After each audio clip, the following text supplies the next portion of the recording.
जय हिंद। अभी हम पढ़ेंगे यहाँ पर पॉलिटी का एक चैप्टर होगा, लेकिन ये जो चैप्टर पढ़ने जा रहा है वो इकोनॉमिक्स से रिलेटेड है। तो यहाँ पर हम लेकिन पॉलिटी पढ़ रहे हैं, लेकिन इसे इकोनॉमिक्स से जोड़कर हम देखेंगे। मतलब यहाँ पर जो है मेनली हम जीएसटी के बारे में पढ़ेंगे। जीएसटी मतलब जीएसटी से पहले क्या था, जीएसटी आने के बाद क्या हुआ, जीएसटी का क्या क्या प्रावधान है, जीएसटी मतलब कितने प्रकार के होते हैं, जीएसटी कब गठन हुआ, मतलब जितने भी क्वेश्चन बन सकता है उसे हम यहाँ पर बनाने का प्रयास करेंगे। लेकिन उससे पहले जो है आप लोग जो है ये पिछला वाला वीडियो जाकर देख सकते हैं। उसमें हम बताए हैं 300 आर्टिकल 352 356 के बारे में समझाए हैं। मतलब राज्य में कितनी अनुसूची होगा, केंद्र में कितनी अनुसूची होगा, अभी वर्तमान में कितनी अनुसूची है हमारे संविधान में। तो इन सारे के बारे में जो है हम कवर कर चुके थे। आप लोग जो है चैनल के प्लेलिस्ट में जाकर उसे देख सकते हैं, या हम लोग जो है इसे वीडियो के डिस्क्रिप्शन में इसे हम लिंक दे देंगे। तो चलिए हम यहाँ पर देखते हैं। मतलब जीएसटी से पहले क्या सुविधा था, मतलब केंद्र जो है तय कर रहा था कि कहां पर कितना % टैक्स लगेगा। अब जो है जीएसटी आने के बाद जो क्या हुआ है कि केंद्र और राज्य का जो भूमिका है वो बराबर हो चुका है। तो जीएसटी से पहले वाला सुविधा को देखते हैं और जीएसटी के बाद जो है आ रहा है उसे हम धीरे धीरे देखेंगे यहाँ पर। तो चलिए देखते हैं। मतलब जो है पहले तय किया था कि कर मतलब आरोपण जो है, मतलब कर कौन लगाएगा, आरोपण का मतलब कर जो है वो कौन लगाएगा। फिर जो है संग्रहण, यह जो कर जो लगाया जा रहा है उसका जो है वह मतलब उसका जो है वह संग्रहण कौन करेगा, मतलब उसे बटोरेगा कौन। एक तरह से संग्रहण का मतलब जो है वसूली कौन करेगा उसे। फिर जो है विनियोजन, मतलब उसे जो है कौन लेगा, मतलब किसके पास जाएगा, जितना भी कर लग रहा है वो जो है किसके पास जाएगा। तो विनियोजन, इसे जो है हम उदाहरण के तहत जो देखते हैं इसमें क्या क्या आएगा। तो यहाँ पर लिखते हैं उदाहरण।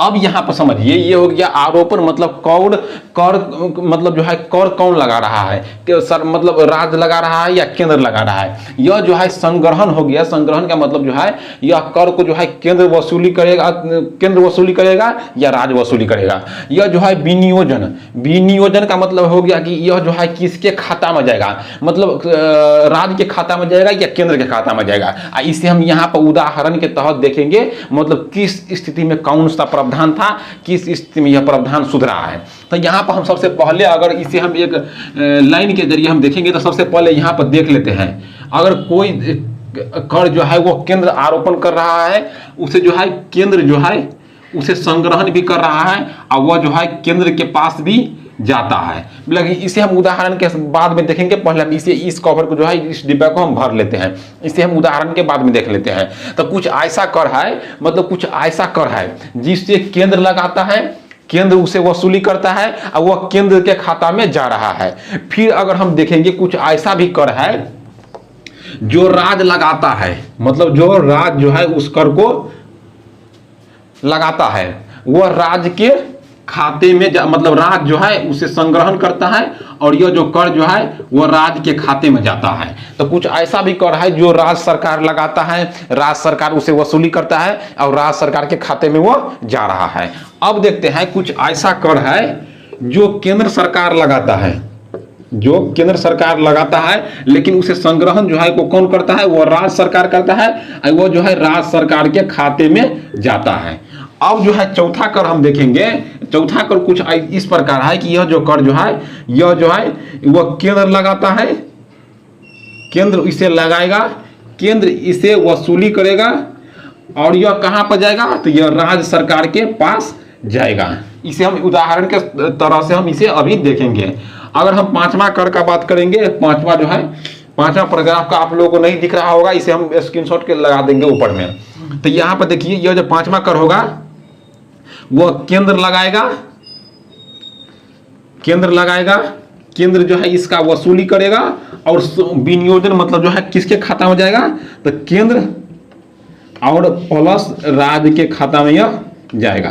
तो अब इसे हम उदाहरण के द्वारा देखेंगे। मतलब कोई कर जो है वह केंद्र सरकार लगा रहा है, वह केंद्र सरकार के खाते में जा रहा है और केंद्र सरकार जो है उसका विनियोजन मतलब जो है वह केंद्र सरकार वसूली कर रहा है और केंद्र सरकार के खाते में जा रहा है।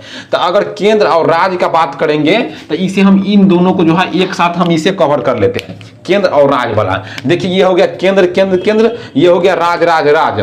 तो यह प्रावधान कब था, तो यह जो है 80वां संविधान संशोधन से पहले जो है, जब तक 80वां संविधान संशोधन नहीं हुआ था, यहां पर हम लिख देते हैं कि 80वां संविधान संशोधन नहीं हुआ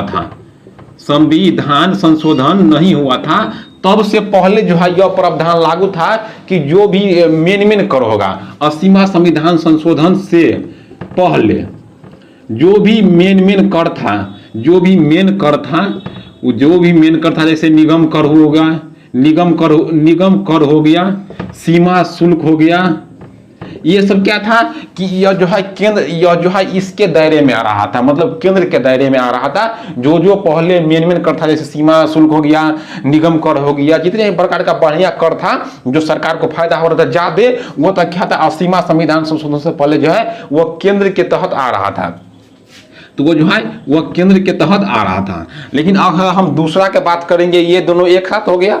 अगर ये तीसरा का बात कर लेंगे तो इसमें विनिमय पत्र पर स्टाम्प शुल्क जो कर लगता है, विनिमय पत्र पर जो स्टाम्प शुल्क कर लगता है, स्टाम्प शुल्क जो कर लगता है वो जो है यह इस कैटेगरी में आएगा कि केंद्र सरकार लगाएगा इसे, राज्य सरकार वसूली करेगा और वो राज्य सरकार के खाते में जाएगा। अगर हम चौथा का बात कर लेंगे, यह केंद्र सरकार लगाता है, केंद्र सरकार के खाते, केंद्र सरकार इसका वसूली करेगा और राज्य सरकार के खाते में जाएगा। तो जैसे देख लिए रेलवे हो गया, रेलवे पर जो भाड़ा लगता है हमको, रेलवे हो गया, मालगाड़ी हो गया, तो ये जो है रेलवे हो गया, देखिए रेलवे, मालगाड़ी इसका जो भाड़ा का बात नहीं कर रहा है, जो रेलवे हो गया, मालगाड़ी हो गया, उस पर जो कर लगाया जाता है, मतलब रेलवे मालगाड़ी पर जो कर लगता है, बाहरी कर लगता है, वो जो है वो राज्य सरकार के खाते में जाएगा। मतलब रेलवे के जो टिकट होता है उसका कर नहीं, उस पर जो जीएसटी लगता है, मतलब अलग से टैक्स लगता है, वो राज्य सरकार के खाते में, जीएसटी नहीं। मतलब इस पर जो कर लगता है वो पहले था, अभी तो दोनों का बंटवारा हो चुका है, लेकिन पहले जो लग रहा था कर, उसे हम अभी देखेंगे कितने प्रकार का पहले कर था, अभी मतलब जीएसटी लागू होने के बाद पहले कितना प्रकार का कर था। तो ये हो गया रेलवे, ये हो गया मालगाड़ी पर जितने भी कर जो लग रहा था, भाड़े के बावजूद भी कर लग रहा था, वो राज्य सरकार के खाते में जा रहा था। अगर केंद्र यहाँ पर देखेंगे, केंद्र हो गया, इसका जो है कोई कर जो है वो केंद्र सरकार लगाता है, उसका वसूली भी केंद्र सरकार करता है, लेकिन वो जो बंटवारा जो होता है मतलब उस खाते में जाता है वो केंद्र सरकार और राज्य सरकार। तो वो 80वां संविधान संशोधन के बाद जो यह प्रावधान हुआ, तो कौन सा संविधान संशोधन, 80वां संविधान संशोधन के बाद जो है यह प्रावधान हुआ, 80वां संविधान संशोधन, 80वां संविधान संशोधन। तो ये आप लोग एक बार समझ लीजिए। सबसे पहले जो है कोई कर जो है वह केंद्र सरकार लगाता है और उसका वसूली भी केंद्र सरकार करेगा और वह केंद्र सरकार के खाते में जाएगा। कोई कर जो है वह राज्य सरकार लगाता है, वह राज्य सरकार के खाते में जाएगा और राज्य सरकार जो है उसका संग्रहण करेगा।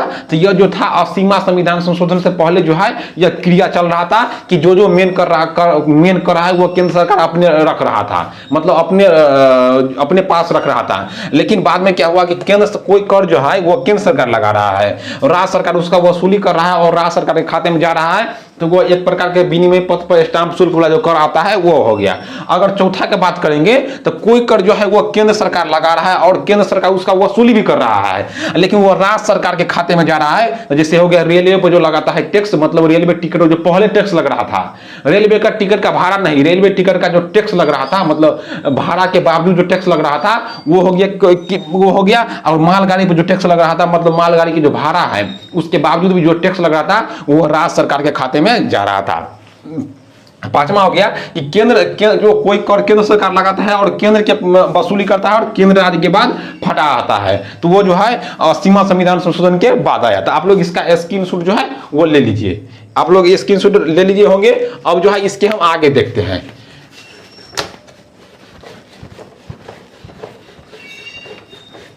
एक मिनट, इसके हम आगे देख लेते हैं।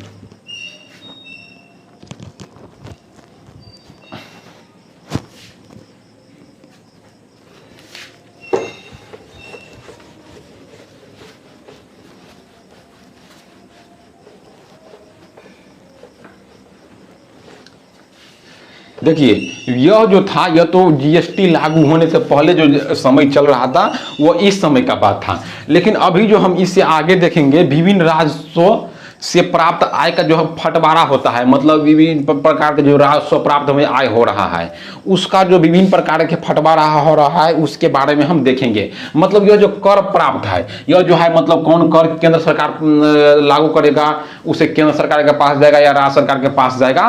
तो वह जो नियम था, इसमें जो सुधार का प्रावधान आया वह 121वां संविधान संशोधन के द्वारा मतलब लाया गया 2016 में। तो यह जो प्रावधान था वह 101वां संविधान संशोधन के द्वारा जो है 101वां संविधान संशोधन के द्वारा 2016 में जो है यह प्रावधान लाया गया। इसका हम अगर प्रत्यक्ष रूप से बात करेंगे तो यही जो है 2016 में जो है वह जीएसटी का प्रावधान लाया गया था। मतलब 121वां संविधान संशोधन द्वारा जो है वह जीएसटी का प्रावधान किया गया था। जीएसटी का अगर हम फुल फॉर्म का बात कर लेंगे तो गुड्स एंड सर्विस टैक्स हो गया, गुड्स एंड सर्विसेज टैक्स हो गया। अगर इसके हम हिंदी में बात करेंगे तो वस्तु एवं सेवा कर हो गया, वस्तु एवं सेवा कर। देखिए ये जो है ये एक प्रकार का अप्रत्यक्ष कर है। अगर हम यहाँ पर देखेंगे तो पहले वाला जो कर था, पहले वाला हम कर को पहले समझ लेते हैं। देखिए अगर जीएसटी आने से जो पहले कर था उसके बारे में आप लोग एक तरह देखिए, जैसे हम कहीं पर जा रहे हैं, बिस्कुट खाने का मन है हमें, हम दुकान पर जा रहे हैं, हमें बिस्कुट खाने का मन हो गया, मतलब बिस्किट खाने का मन हो गया। तो अगर हम बिस्किट लाने के लिए यहाँ पर गए, अगर बिस्किट लाने के गए हम तो हमको क्या कर लग रहा है, अगर बिस्किट हम खरीदे तो हमें कौन सा कर लग रहा था, तो वहां पर अगर हम बात कर देंगे तो वहां पर जो है हमें बिक्री कर लग रहा था। अगर हमें कहीं घूमने का मन हो गया तो हम रेलवे टिकट बना रहे हैं, रेलवे टिकट बना रहे हैं, तो रेलवे टिकट पर कौन सा कर लगेगा, तो रेलवे क्या दे रहा है, हमें सेवा दे रहा है, तो हमें वो उस पर लग जाएगा सेवा कर लग जाएगा। अगर हमें सिनेमा देखने का मन हो रहा है तो अगर हम सिनेमा टिकट बुक करेंगे, सिनेमा टिकट बुक करेंगे तो यहाँ पर कौन सा कर लग जाएगा सिनेमा टिकट पर, तो हमें मनोरंजन कर लग जाएगा। कौन सा कर लग जाएगा, तो मनोरंजन कर लग जाएगा। तो क्या था पहले कि कोई एक प्रकार का कर नहीं था, मतलब जितने भी सामान खरीदो मतलब प्रत्येक प्रकार का हर एक कर था। मतलब जैसे मनोरंजन कर हो गया, सेवा कर हो गया, बिक्री कर हो गया, तो ये सब क्या है कि कर का जो है विभिन्न प्रकार था। तो इसी सब में सुधार करके जो है भारत सरकार ने यह जीएसटी का प्रावधान लाया था कि एक प्रकार का कर होगा, मतलब व्यक्ति का जो है कुछ ऐसा न करने पड़े, मतलब जितने भी कर है वो एक प्रकार से रह जाएगा, जिससे कि प्रत्येक राज्य को फायदा होगा। इससे क्या हो रहा था कि पहले जो था घाटा कि प्रत्येक राज्य जो है अपना मन से टैक्स लगा रहा था। जैसे बिहार है तो बिहार किस चीज पर 18% टैक्स लग रहा है, तो वहीं पर गुजरात जो है, गुजरात धनी राज्य है, उसे दिमाग ज्यादा है, मतलब हम टैक्स कम लेंगे तो हमारे पास ज्यादा कंपनी आएगा, हमारे पास बिस्कुट का फैक्ट्री ज्यादा आएगा। कोई कार का कंपनी आएगा तो वो थोड़ा कम में 10% टैक्स ले रहा है, 12% टैक्स ले रहा है। तो इससे क्या हो रहा था कि प्रत्येक राज्य जो है वो अपने मनमानी के अनुसार जो है वो टैक्स ले रहा था। तो इसके अनुसार जो है केंद्र सरकार इसी में जीएसटी का प्रावधान लाया, जो अप्रत्यक्ष एक प्रकार का अप्रत्यक्ष कर है। तो इसका आप लोग ये स्क्रीनशॉट ले लीजिए, इसे देखते हैं। जीएसटी क्या है, तो जीएसटी जो है एक प्रकार का जो है यह जो है अप्रत्यक्ष कर है, अप्रत्यक्ष कर है। अप्रत्यक्ष हम इसलिए कहते हैं कि हमें जो है यह दिखाई नहीं देता है, हमें मतलब प्रत्येक प्रकार का यह नहीं करना पड़ता है कि यहाँ पर जो है हमें बिक्री कर देना पड़ेगा, यहाँ पर जो है हमें सेवा कर देना पड़ेगा, यहाँ पर जो है हमें मनोरंजन कर देना पड़ेगा। तो यह इसीलिए जो है यह एक प्रकार का अप्रत्यक्ष कर है। प्रत्येक कर को जो मिला करके जो है समान रूप से चलने का प्रावधान करता है। तो जीएसटी का मेन मकसद क्या था कि प्रत्येक जो असमान कर है, प्रत्येक जो असमान कर जो है असमान, मतलब इससे पहले क्या था कि बिक्री कर था, इसे रेल मतलब सेवा कर था, तो प्रत्येक प्रकार का असमान कर था कि मतलब कोई 5% ले रहा है, किसी चीज पर 10% ले रहा है, किसी चीज पर 8% ले रहा है, तो असमान हो गया। तो प्रत्येक असमान कर को जो है इसे जो है समान बनाने का प्रावधान जो है वह जीएसटी करता है। समान बनाने का प्रावधान जो है वह जीएसटी करता है, समान बनाने का प्रावधान जो है वह जीएसटी करता है। तो जीएसटी का क्या हो गया मकसद कि जो है जितनी मतलब असमान प्रत्यक्ष कर था उसका जो है एक प्रकार की समान भाव से, मतलब समान तरीका से जो है विरूपण करके, मतलब समान तरीका से जो है उसे चलाने का जो है प्रावधान जीएसटी करता है। तो इसका स्क्रीनशॉट लीजिए आप लोग, इसे हम आगे देखते हैं।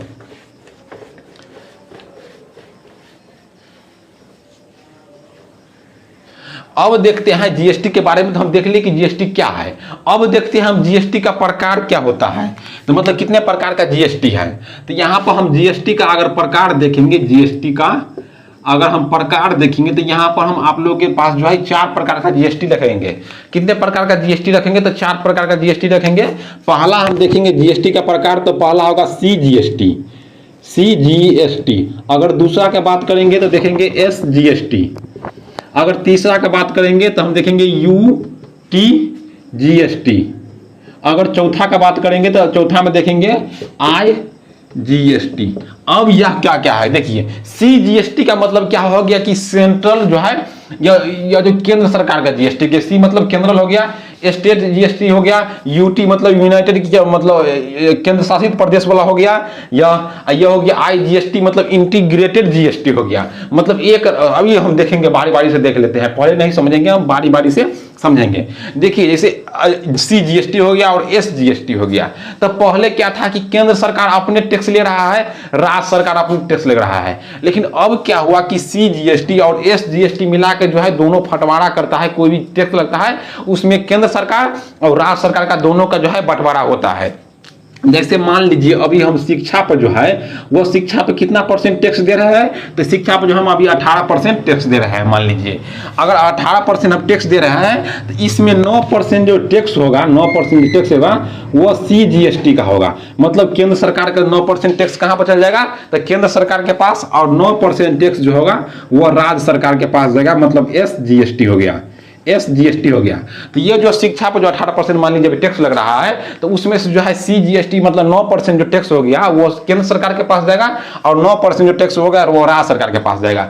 अगर इसी में समझिए इसी का जो है एक जुड़वा भाग है यूटीजीएसटी, मतलब जो है एसजीएसटी का भाग है यूटीजीएसटी। जैसे हम एसजीएसटी में कह देंगे स्टेट वाला भाग को, और यूटीजीएसटी में कह देंगे केंद्र शासित प्रदेश को, जैसे दिल्ली हो गया, पुडुचेरी हो गया, और जम्मू एंड कश्मीर हो गया। तो यह कौन है, मतलब इसी का भाग है। मतलब देखिए जैसे कोई भी वस्तु है कि वह मतलब देखिए जैसे बिहार में कोई वस्तु बन रहा है, अब वह जो कहाँ पर जा रहा है, तो वह दिल्ली में जा रहा है। तो अगर दिल्ली में कोई वस्तु, मतलब बिहार में कोई वस्तु बन रहा है, अगर वह दिल्ली में जा रहा है, पहले हम आईजीएसटी को छोड़कर हम इसे समझाते हैं, फिर आईजीएसटी हम देखेंगे।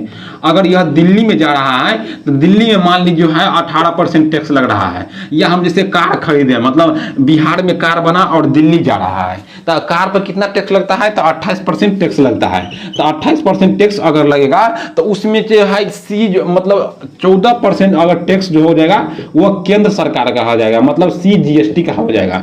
अगर 14% फिर जो है 14% जो है वो यूटीजीएसटी हो गया, यूटीजीएसटी। यही हम बात करेंगे कोई जो है बिहार से कार बनकर दिल्ली ये थी उत्तर प्रदेश में जा रहा है, तो अगर बिहार से जो है वो उत्तर प्रदेश में जा रहा है तो दोनों क्या हो गया कि दोनों जो है वो स्टेट हो गया। तो इसी में हो जाएगा 14% जो टैक्स लगेगा वो सीजीएसटी हो जाएगा, और 14% जो टैक्स लगेगा वो जो है एसजीएसटी के दायरे में आ जाएगा। तो मतलब क्या होगा, एसजीएसटी और यूटीजीएसटी दोनों एक ही है, अपना अपना स्थान पर है। जैसे दिल्ली में कोई जाएगा तो वहां पर यूटीजीएसटी लग जाएगा, कोई चीज बिहार में आएगा तो उसमें एसजीएसटी लग जाएगा। तो अब समझते हैं यहाँ पर आईजीएसटी क्या है। आईजीएसटी क्या है, तो इसका आप लोग स्क्रीनशॉट ले लीजिए, स्क्रीनशॉट ले लिए होंगे। अब देखते हैं यूटीजीएसटी के बारे में। यूटीजीएसटी क्या है, देखिए यूटीजीएसटी का बात करेंगे तो ये जो है सीजीएसटी, एसजीएसटी और यूटीजीएसटी का जो है आईजीएसटी का बात करेंगे तो ये जो क्या है तीनों का जो है एक प्रकार का सम्मिलित रूप है। यूटीजीएसटी, एसजीएसटी और सीजीएसटी का सम्मिलित रूप है। तो अब देखिए आईजीएसटी मतलब इसका क्या होगा, इंटीग्रेटेड जीएसटी। मतलब यह जो है एक राज्य से कोई वस्तु दूसरे राज्य में जा रहा है तब जो है उस पर आईजीएसटी लगता है। मतलब यह कौन प्रकार का जीएसटी है नहीं, मतलब यह किसी के पास नहीं जाएगा, एकमात्र का नाम का लिए जीएसटी है। देखिए आईजीएसटी लगेगा लेकिन वो किसके पास जाएगा, तो अभी हम समझिए। देखिए अगर यह किसी ट्रांसफर होने के बाद जो है इंटीग्रेटेड जीएसटी लगता है, कोई चीज जो है वो उत्तर प्रदेश में बन रहा है, कोई चीज उत्तर प्रदेश में बना, उत्तर प्रदेश में बनकर जो है वो उड़ीसा में जा रहा है, उत्तर प्रदेश में बना और वो जो है उड़ीसा वहां पर बिकाने के लिए, मतलब सेल्स के लिए वहां पर गया, तो इसमें क्या हो जाएगा कि इंटीग्रेटेड टैक्स लग जाएगा। इंटीग्रेटेड टैक्स मतलब क्या हो गया कि यह जो है एक राज्य से दूसरे राज्य में जो है यह सेलिंग हो रहा है, सामान का सेलिंग हो रहा है। तो यहाँ पर उत्तर प्रदेश से उड़ीसा अगर सेलिंग हो रहा है तो इस पर IGST लग जाएगा। अगर IGST में क्या होगा कि यह जो है दोनों जो है उत्तर प्रदेश और उड़ीसा दोनों स्टेट है, अपने आप में दोनों जो है वह राज्य है। तो इसमें IGST के लगने का मतलब जो है ऐसे कोई वस्तु यहाँ पर खरीदाएगा तो उत्तर प्रदेश के राज्य सरकार के मतलब उत्तर प्रदेश से कोई वस्तु बन रहा है तो वहां पर कोई टैक्स नहीं लगेगा। इस पर जो उत्तर प्रदेश से जो सेलिंग हो रहा है मतलब उड़ीसा में, तो वहां पर किसी प्रकार का उत्तर प्रदेश में टैक्स नहीं लगेगा, क्योंकि सरकार का मानना है कि उत्तर प्रदेश में जो कोई वस्तु बन रहा है तो वहां के वस्तु वहां के व्यक्ति को तो रोजगार मिल रहा है, मतलब वहां जो कंपनी है वहां के व्यक्ति को जो रोजगार मिल रहा है, वहां के सरकार को जो है इससे फायदा हो रहा है। लेकिन वो जो वस्तु जो है वो उड़ीसा में आकर बिकेगा तो उससे क्या फायदा होगा, मतलब सरकार को क्या फायदा होगा, उड़ीसा के वस्तु को, उड़ीसा के व्यक्ति को, उड़ीसा का सरकार को। तो यहाँ पर जो आकर के जो है मतलब यहाँ से कार बनकर यहाँ उड़ीसा में जा रहा है तो इस पर 28% टैक्स लगेगा। तो इसमें से जो है 14% टैक्स जो है वो जो है उड़ीसा सरकार को जाएगा, मतलब स्टेट सरकार को जाएगा 14% टैक्स, और 14% टैक्स जो है वो 14% टैक्स जो है वो केंद्र सरकार के पास जाएगा। यही वस्तु जो है अगर उत्तर प्रदेश से दिल्ली में जाएगा तो उस पर भी 14% टैक्स लगेगा केंद्र सरकार का, और क्योंकि उत्तर प्रदेश से एक यूटी है तो वहां पर यूटी हो जाएगा तो 14% टैक्स लग जाएगा यूटी सरकार को। तो आप इतना समझ लिए कि आप लोग इतना मतलब इतना समझ लिए होंगे कि यह क्या कितने प्रकार का है GST है, इतने जितने क्वेश्चन बन सकता है थोड़ा थोड़ा आप लोग बना लीजिए, मतलब पूरा डिटेल में तो नहीं जाएंगे क्योंकि यह जो है इकोनॉमिक्स का चैप्टर नहीं है, यह पॉलिटी से जुड़ा हुआ चैप्टर है। तो आप लोग इसका स्क्रीनशॉट लीजिए CGST, SGST, UT, GST और IGST के बारे में। अब इसके बारे में इसके बाहर थोड़ा देखते हैं कि अगर UT GST जो है तो इसका प्रावधान कौन करता होगा, तो इसका तो कोई परिषद होगा, मतलब GST परिषद तो होगा, GST काउंसिल तो होगा, तो इसके बारे में हम देखते हैं। तो अगर GST परिषद के बारे में हम देखेंगे, GST परिषद, अगर इसका देखेंगे GST council, good service tax मतलब गुड सर्विस टैक्स हो गया इसका। तो इसका हो गया वस्तु एवं सेवा कर विकास परिषद, वस्तु एवं सेवा कर विकास परिषद एक तरह से हम कह सकते हैं इसे। तो GST परिषद हो गया। तो इसका जो हम पॉलिटी में देखेंगे हमारे संविधान में कहाँ पर चर्चा है, तो इसका जो है मतलब देखिए इसका संविधान में चर्चा नहीं था, इसे संविधान संशोधन के तहत जो है इसे लाया गया।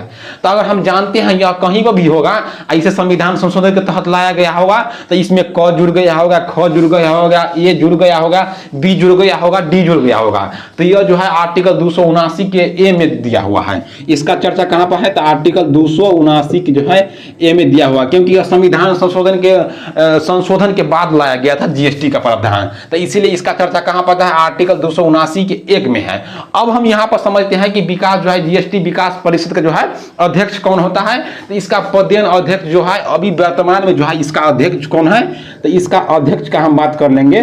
तो इसका अध्यक्ष जो है निर्मला सीतारमण होता है, मतलब वित्त मंत्रालय के जो है मुखिया होता है एक तरह से हम कह सकते हैं।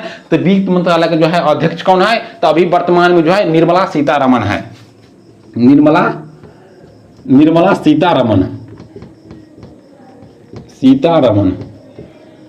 ये हो गया। तो देखिए विकास मतलब GST का विकास परिषद GST परिषद का बात करेंगे तो यह आर्टिकल 279 में दिया हुआ है। इसका अध्यक्ष का बात करेंगे तो इसका अध्यक्ष जो है निर्मला सीतारमण होता है। लेकिन अब इसे बात करेंगे कि इसका जो परिषद में कितने सदस्य होते हैं, मतलब इसके मतलब GST परिषद का कितना सदस्य होता है, तो GST परिषद में जो है वो 33 सदस्य होता है। कितने सदस्य होता है, सदस्य का बात कर लेंगे हम यहाँ पर।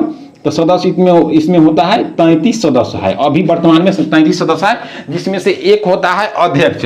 इसे आप लोग देखते रहिए, एक होता है अध्यक्ष जो अभी वर्तमान में निर्मला सीतारमण है, निर्मला सीतारमण।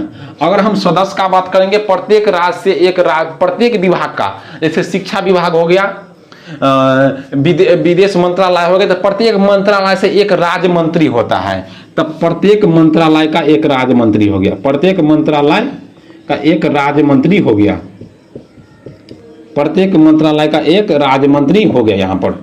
अब देखते हैं इसमें जो है प्रत्येक राज्य से, जहां पर देखिए प्रत्येक राज्य से जो है एक व्यक्ति यहाँ पर जाएगा। तब प्रत्येक राज्य हो गया, प्रत्येक राज्य से एक व्यक्ति, प्रत्येक राज्य यहाँ पर देखिए 28 राज्य है, प्रत्येक राज्य से, एक मिनट देख लेते हैं, यहाँ पर प्रत्येक राज्य से एक व्यक्ति जाएगा। तो 28 राज्य है तो 28 हो गया, तो 28 2 30 हो गया। आप देखिए राज्य का मतलब क्या होता है कि जहां पर जो है विधान परिषद है, तो यूटी का बात हम कर लेंगे तो यूटी भी जहां पर विधान परिषद है वहां से एक एक व्यक्ति जाएगा, तो 28 राज्य विधान परिषद है तो वहां पर जाएगा। लेकिन 3 जो केंद्र शासित प्रदेश है वहां भी विधान परिषद है, दिल्ली हो गया, पुडुचेरी हो गया और जम्मू एंड कश्मीर हो गया, तो वहां पर भी 3 जो है मतलब 3 ऐसा केंद्र शासित प्रदेश है जहां पर जो है वो विधान परिषद है। तो वहां से क्या होगा कि केंद्र शासित प्रदेश से जो है केंद्र शासित प्रदेश से जो है केंद्र शासित प्रदेश जो व्यक्ति जाएगा, जिसमें दिल्ली हो गया,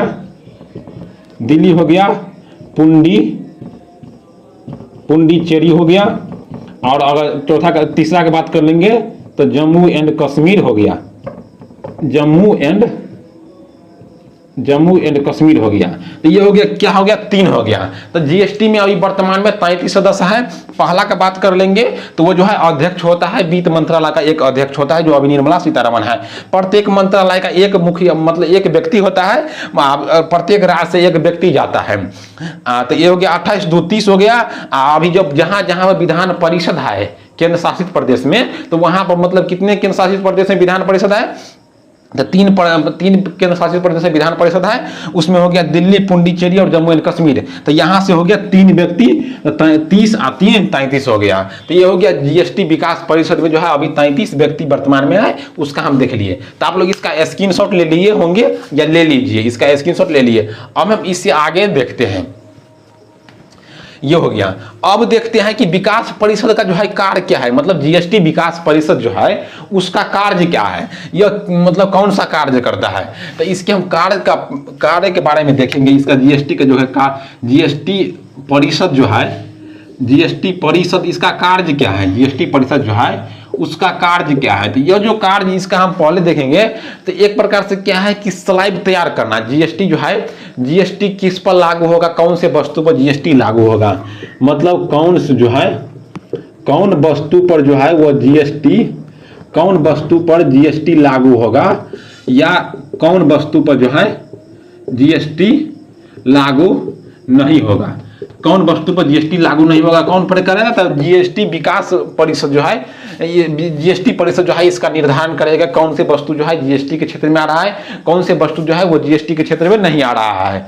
अब दूसरा काम इसका हम देखेंगे तो जीएसटी का स्लैब तैयार करना। जीएसटी मतलब किस वस्तु पर कितना जीएसटी लग रहा है, तो जीएसटी का जो है वो स्लैब तैयार करना कि कौन से वस्तु पर जो है कितना % जीएसटी लग रहा है। तो ये सब क्या किसका काम है, तो जीएसटी परिषद का काम है कि कौन व्यक्ति मतलब कौन सा क्षेत्र जो है वो जीएसटी के बाहर आ रहा है। क्षेत्र भी कुछ शामिल है जिसमें जीएसटी बहुत कम लगता है, तो उस एक प्रकार का रेयर केस है, उसका छोड़कर हम बात करेंगे। तो कौन कौन वस्तु जीएसटी के दायरे में आ रहा है, कौन वस्तु जीएसटी के दायरे में नहीं आ रहा है, जो है जीएसटी का स्लैब तैयार करना। एक मतलब जीएसटी जो है किस वस्तु पर कितना जीएसटी लग रहा है, 5% लग रहा है, 12% लग रहा है, 0% लग रहा है, 18% लग रहा है या 28% लग रहा है। तो हम इसे स्लैब के जरिए हम इसे देखते हैं अभी। तो इसका स्क्रीनशॉट ले लीजिए। अब हम इसे स्लैब के जरिए देखते हैं किस वस्तु पर जो है कितना जीएसटी लग रहा है, कितना % किस वस्तु पर जीएसटी लगेगा।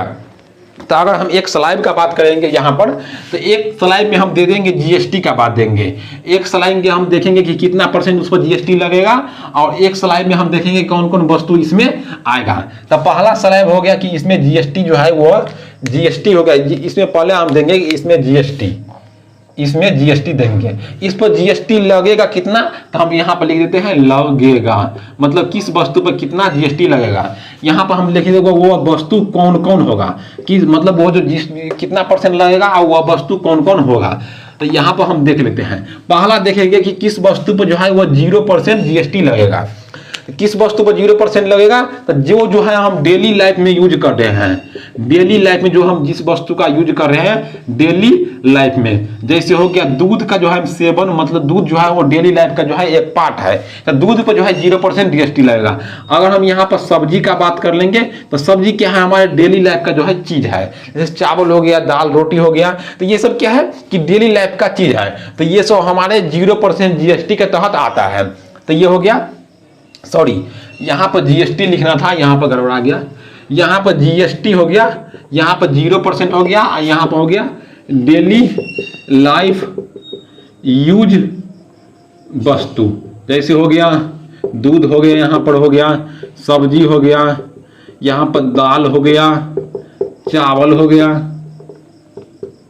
चावल वाटर हो गया। ये सब क्या है कि मतलब जीरो जीएसटी के तहत लगता है। अब देखते हैं हम इससे बाद वाला देखेंगे हम कौन से वस्तु पर जो है जीएसटी, मतलब इसमें जीएसटी लिख देते हैं। ये हो गया कौन से वस्तु पर 5% हमारा जीएसटी लगेगा। तो डेली लाइफ से थोड़ा ऊपर हम चलेंगे तो उस पर 5% डेली लाइफ का चीज है, लेकिन वो उसका उपयोग हम डेली नहीं कर रहे हैं। तो आप लोग दिमाग में सोचिए कि कौन सा वस्तु हम डेली यूज नहीं कर रहे लेकिन हमारा डेली लाइफ का यूज है। जैसे मेडिसिन है, तो हमारे जरूरी काम का है लेकिन उसका हम डेली तो उपयोग नहीं करते हैं, तो वो हो गया, पहला हो गया मेडिसिन, मेडिसिन हो गया। अगर दूसरा हम बात करेंगे, देखिए जैसे यहाँ पर हम दूध हो गया, लेकिन पनीर का यूज तो हम डेली नहीं करते हैं लेकिन हमारा डेली लाइफ का यूज है, डेली लाइफ का वस्तु है। तो यहाँ पर हम पनीर हो गया, पनीर हो गया। तो यहाँ से मतलब आप ऊपर सोचते जाइए कि कौन सा वस्तु जो है हमारा डेली लाइफ का यूज है लेकिन हम उससे जो है थोड़ा मतलब 10 दिन पर खाते हैं, 5 दिन पर खाते हैं, 4 दिन पर उसका यूज करते हैं। अगर अराउंड हम यहाँ पर देख लेंगे, अगर पैसा का बात करेंगे तो पैसा में यहाँ पर हो जाएगा 500 से जो है 1000 की जो अराउंड में आता है वो जो है उस पर 5% जीएसटी लगेगा। अगर हम तीसरा का बात करेंगे कि 12% जीएसटी किसकी कहाँ पर लगेगा, 12% जीएसटी 12%। तो अगर 12% हम जीएसटी का बात करेंगे तो इससे जो है थोड़ा नेक्स्ट लेवल, चलिए इससे थोड़ा नेक्स्ट लेवल। पहले क्या था कि डेली लाइफ, उससे थोड़ा ऊपर। अब देखिए हम इससे भी थोड़ा नेक्स्ट लेवल, इससे भी थोड़ा नेक्स्ट लेवल क्या हो गया, जैसे यहाँ पनीर हो गया, पनीर से थोड़ा ऊपर क्या अगर बनता है तो बटर बनता है, BUTTER। अगर हम घी का बात करेंगे तो ये हो गया, क्या हो गया कि नेक्स्ट लेवल हो गया। मतलब आप लोग समझिए कि थोड़ा जो है नेक्स्ट जाते जाइए। जैसे डेली लाइफ में हो गया, ये हो गया दूध से बना पनीर, थोड़ा उससे ऊपर हो गया 5% जीएसटी। पनीर से भी थोड़ा ऊपर हो गया बटर, मतलब ये हो गया, तो इससे भी थोड़ा, इस 12% जीएसटी लगे हम। अब देखते हैं कौन से वस्तु पर जो है 18% जीएसटी लगेगा, कौन से वस्तु पर जो है 18% जीएसटी, सॉरी ये हो गया जीएसटी, ये हो गया 18% जीएसटी। कौन से वस्तु पर 18% जीएसटी लगेगा?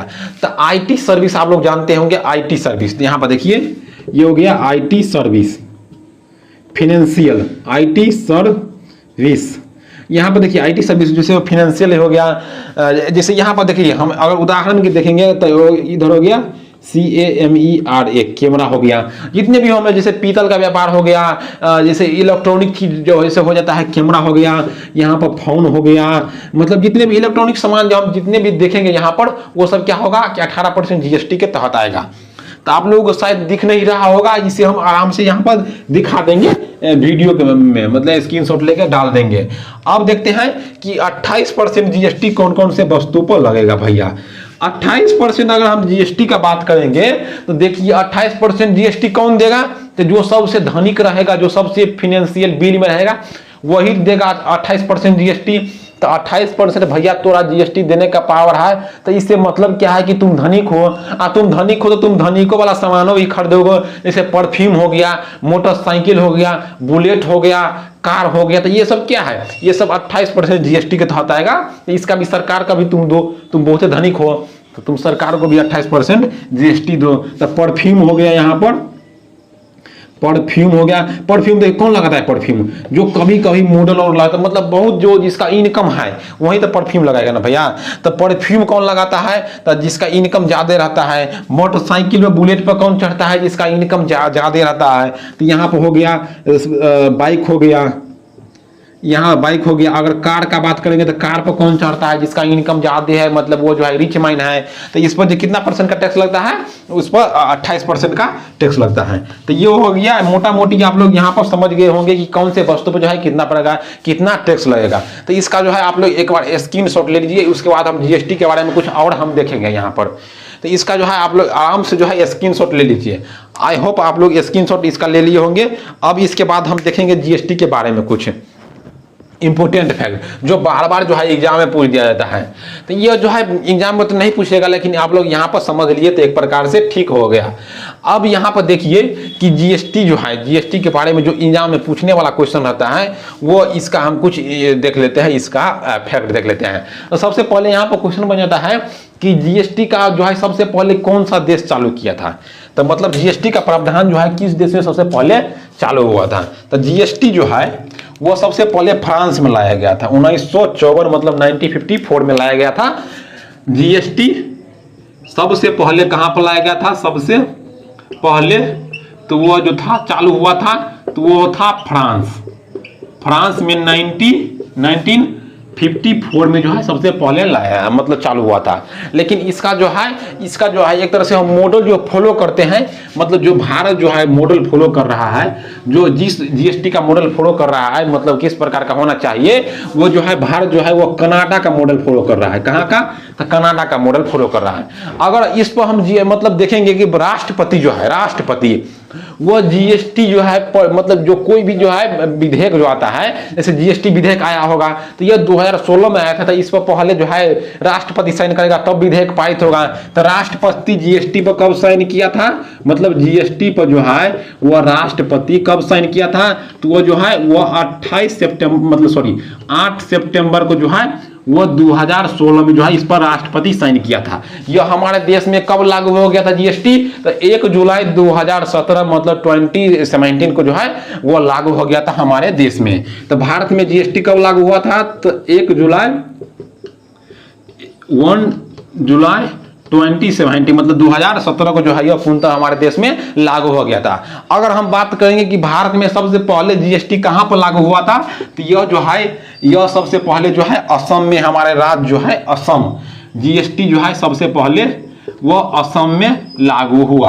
अगर अगर पीछे बात करेंगे, मतलब सबसे पीछे कौन सा कहां पर लागू हुआ, तो सबसे पीछे जो है सबसे पीछे का बात करेंगे तो वो हो गया जम्मू एंड कश्मीर, मतलब J&K में जो है यह सबसे पाछे से, मतलब सबसे पीछा हम बोल सकते हैं, सबसे देर से लागू हुआ था जम्मू एंड कश्मीर में। तो ये मोटा मोटी क्वेश्चन बन जाता है कि जीएसटी सबसे पहले फ्रांस में 1954 में लाया गया था। इसका मॉडल जो फॉलो हो रहा है वो कनाडा का फॉलो हो रहा है।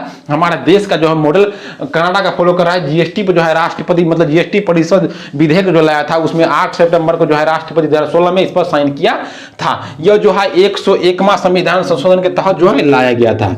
यह कौन सा, तो 101वां संविधान संशोधन के तहत यह लाया गया था। संविधान संशोधन के तहत जो है वह लाया गया था। तो ये कौन सा, मतलब 101वां संविधान संशोधन के तहत जो है वो हमारे देश में संविधान में यह जगह इसका दिया गया। कहां पर जगह दिया गया जीएसटी का, तो जीएसटी का जगह दिया गया हमारे संविधान के आर्टिकल कितना में, तो यह संविधान संशोधन के तहत लाया गया होगा। तो यह तो मेन में नहीं होगा, मतलब इसमें कुछ ना कुछ जुड़ा होगा। तो आप लोग जानते हैं कि यह जो है वह आर्टिकल 279 के 1 ए में जो है इसका प्रावधान दिया गया, मतलब इसको जगह दिया गया। तो हमारा आर्टिकल 201 में है। अगर भारत में देखेंगे तो 1 जुलाई 2017 को लागू हुआ था जीएसटी। सबसे पहले असम में, सबसे पीछा से जो है सबसे देर से जो है वो जम्मू एंड कश्मीर में लागू हुआ था। तो आई होप आप लोग इतना समझ गए होंगे। आज के लिए इतना ही, फिर देखेंगे नेक्स्ट वीडियो में। तब तक के लिए thank you for watching this video.